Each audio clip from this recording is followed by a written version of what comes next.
Assalamualaikum warahmatullahi wabarakatuh. We are from Group 12. Want to present about how do you understand the freedom of expression from the Islamic communication perspective compared to the Western media. What is communication? Communication is one of the most crucial aspects of everyone's life in this age of globalization. Peoples are constantly communicating with one another. It is because that a normal life of people, no people didn't communication with other people. Communication or information sharing by speech, writing or other method. Everyone has the right to have a freedom of expression. Freedom of expression is the ability or right to express oneself without censure, limitation or legal repercussions. Our research objectives are identify people understanding about freedom of expression. Second, identify people understanding freedom of expression from Islamic perspective. Lastly, explain what is freedom of expression in Western media. Our study location is at Negeri Sembilan. To be more precise, our location is at Nilai, which is Nilai is a city located in Seremban district, Negeri Sembilan. But we more focus to Islamic Science University of Malaysia area, which is abbreviated as USIM, is an Islamic university in Nilai, Seremban, which is fully owned and funded by the Malaysian government. Next, we go to research methodology. First, determine the respondent. The questionnaire approach was employed in this investigation. The questionnaire was handed out to 50 people. Respondents were chosen at random to answer the questionnaire. The questions are dependent on the study goals. The criteria for selecting respondents include a community that is aware of and understand free expression, as well as the openness and readiness to reply to the questionnaires. Second, questionnaire method. The method of questionnaire is a method that is often used by researchers. This is because the questionnaire method has become a habit for researchers to obtain respondent opinion on public understanding of freedom of speech in the Islamic perspective and the Western perspective. This method is used in order to achieve the objective of the study. Thirdly, we use observation method. The observation method is one of the easy alternative method to be implemented to obtain information other than using the questionnaire method. The researcher only observe the study area in order to make it easier for the researcher to carry out the study. This method provides benefit to researcher where researcher can understand the situation of the level of public understanding of freedom of speech. Through besides that, we use library methods too. The library method is the method used by researchers in obtaining secondary data. An example of a library method is to search for reference material through the Oxford Dictionary. The researcher looks for relevant books in the library to help the researcher achieve the objective of the study, such as matter relating to Islamic and Western view on freedom of speech. Last but not least, we use processing and presenting data method, which is data were analyzed using a discrete method in the form of percentage and frequency of respondent. Data analysis was done when the researcher obtained the primary data through a questionnaire that was distributed to 50 respondents. The analysis stage is reached when the data has been obtained and the data has been ascertained. Then, the data will be edited and converted to percentage figure. The data will be presented in the form of a table so that it is easy for researchers to transfer it in the form of a graph. The items in the table are things, numbers, and percentage. The graph will display the highest and lowest percentage of people understanding of freedom of speech in Islamic perspective and Western perspective, which have been analyzed by researchers to compare all levels of understanding found in primary data.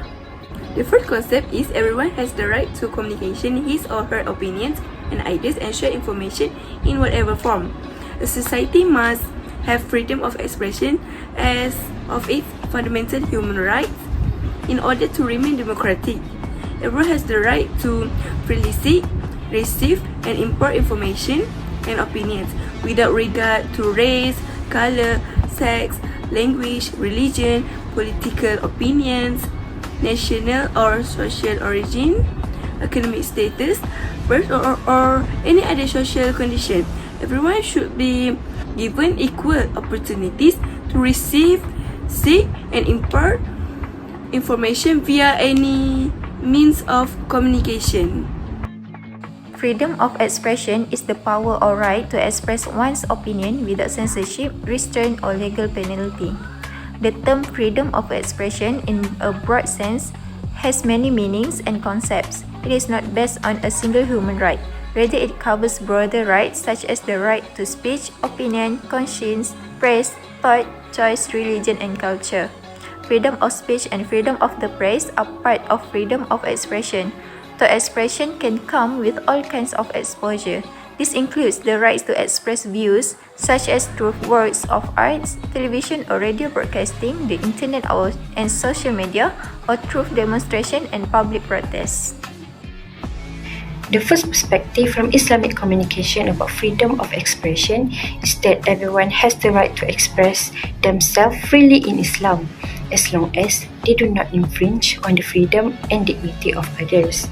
There are 48 respondents who agree with the statement, equivalent to 96%. This is because in Islam, there is no place for the spread of evil and wickedness. Other than that, every person has the freedom to freely express their opinions in a way that does not conflict with Islamic law. In accordance with Islamic Sharia guidelines, everyone has the right to stand up for what is good, advocate for what is right, and warn against what is bad. Besides, there are 2 respondents who disagree, which is equivalent to 4%.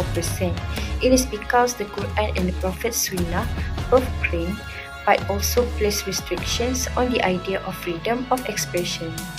The second perspective from Islamic communication about freedom of expression is the right to free expression is not the result of any battle or historical incident, but Almighty Allah Subhanahu wa Ta'ala offers all rights and liberties as a one-of-a-kind gift to humanity to recognize their dignity and capacity to seek the truth. There are 50 respondents who agree with the statement, equivalent to 100%. They agree with the statement because the divine revelation, yakni wahyu, seen from an Islamic perspective, is the primary source of this fundamental human right. The second source is the sayings, yakni al-hadith, and actions, yakni as-sunnah, of the last Prophet Muhammad sallallahu alaihi wasallam. Then, along with the public freedoms, civil liberties, and human rights are not exclusively the province of the West, because Islam has long upheld these liberties and rights. The fact that Islam grants these rights and liberties without the need for human effort or resistance is equally noteworthy. Therefore, no authority has the authority to change or abolish fundamental rights and freedoms. Based on this graphic, there are 50 respondents that agree with this statement, which is, in Islamic perspective, freedom of expression is not only a right, but sometimes also becomes an absolute duty of a Muslim. This is because Allah Subhanahu wa Ta'ala grants freedom of expression due to human dignity, honor, and free thinking. Next, we can see this graph. There are 49 respondents agree and 1 disagree with this statement, which is Islam protects individual rights but also prescribes some responsibilities.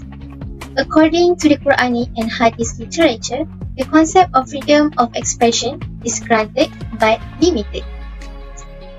Islam sets a perfect example of the balance between private and public rights. Therefore, when the West asserts that they also establish essential human rights, it is because JONID stated in his book that these demands are necessary for a life of dignity rather than simply for survival. It appears that the Western understanding of dignity is incomplete. On the one hand, it seeks unrestricted freedom. On the other, it prioritizes individual freedom over communal and public liberties. Islam emphasizes that living by law and regulations is preferable for a peaceful community and desires that people lead balanced life. If the limitation is required to safeguard the rights of others as well as the preservation of public order, health, morality, or security, the government may legitimately restrict this right. Western perspective about freedom of expression. First, media freedom is seen as an important indicator of the maturity of a democratic society in Western countries. The Assembly countries believes that a free and independent media is an important indicator of the democratic maturity of a society. The right to freedom of expressions and information is intrinsically linked to citizens' right to know, which is the basis for making informed decisions. The possibility to express ideas and opinions freely increases public dialogue and therefore stimulates the development of the democratic process in society. A total of 46 respondents, which is equivalent to 92% of respondents who agree with the statement that Western media has a largely unfettered right of expression without any rational restrictions. However, the rest of the total, which is only 4 respondents, equivalent to 8% of the total number of respondents, do not agree with the statement. Second, the West demands absolute freedom, which is an impossibility because their actions contradict their own demands. For example, most Western countries ban headscarf worn by women, which shows a conflict between the concept of freedom of religion and the Western concept of freedom of speech. There are also among Western countries that believe that religion must be forgotten because it will be an obstacle to the freedom of human thought and action. However, their approach to freedom of expression seems to be still in a developing position. They have blocked what they don't like. They protect apostasy, blasphemy, and propaganda against Islam. But when someone uses the same right that affects their beliefs, they strictly prohibit it. It is strange that they consider themselves liberal and tactful, but cannot differentiate between good and evil. This statement is also agreed by 48 respondents, which is equivalent to 94% of the total respondents. However, the rest of the total, which is only 2 respondents, equivalent to 6% of the total number of respondents, disagree with the fact that Western countries consider themselves liberal and tactful. The next concept is Western thought is man-made and secular thought. Its standpoint on human rights and civil liberties is entirely different from that of Islam. The idea of the tradition of freedom of expression are somewhat different in the West than they are in Islam. So, since Western philosophy is artificial and secular, it has completely different perspective on civil liberties and human rights than does Islam. It will seem appropriate in this situation to learn about the origins of Western freedom of expression. Keeping in mind, Western scholars associate the heritage of civil liberties and human rights with Western ideas. As a result, 46 respondents and 92% agreed with this idea because they believe that the West attained its liberties and rights through a protracted historical process. As a result, they demand complete freedom and right and are unwilling to compromise on these ideas. Thus, throughout Western history, several academics, journalists, and social activists have called for unrestricted freedom of expression. On the other hand, a total of 4 only respondents disagreed with this concept, which is 8%, because they consider secular thought good for freedom of expression. Okay, let's move on to the freedom of expression is considered both a sacrosanct right and a necessary function of a robust public debate. The freedom to hold, receive, and express opinions without interference from others or concern for retaliation from the state is also recognized as a human right in Article 19 of the Universal Declaration of Human Rights. Above all, it excludes the freedom to spread hate speech or to call for violence. 48 respondents, which is equal to 96% who agreed with this concept, because they think the vast majority of Americans do not support prejudice, of which Islamophobia is only one manifestation. However, they do appreciate free speech, and the idea of limiting it is incompatible with the fundamental principles of their political culture. The minority of the respondents disagree with this concept, which is as many as 2 respondents only, which is equivalent to 4%, because they stick to their stance that freedom of speech is limited and tends to incite, especially when in public speaking. In conclusion, everyone has the right to freedom of expression. Second, there is no denying that Islam permits free expression, but must adhere to established Sharia. From Western perspective, they can speak freely and use the medium like media. This is due to the fact that they think they are smart and their ideas are artificially produced.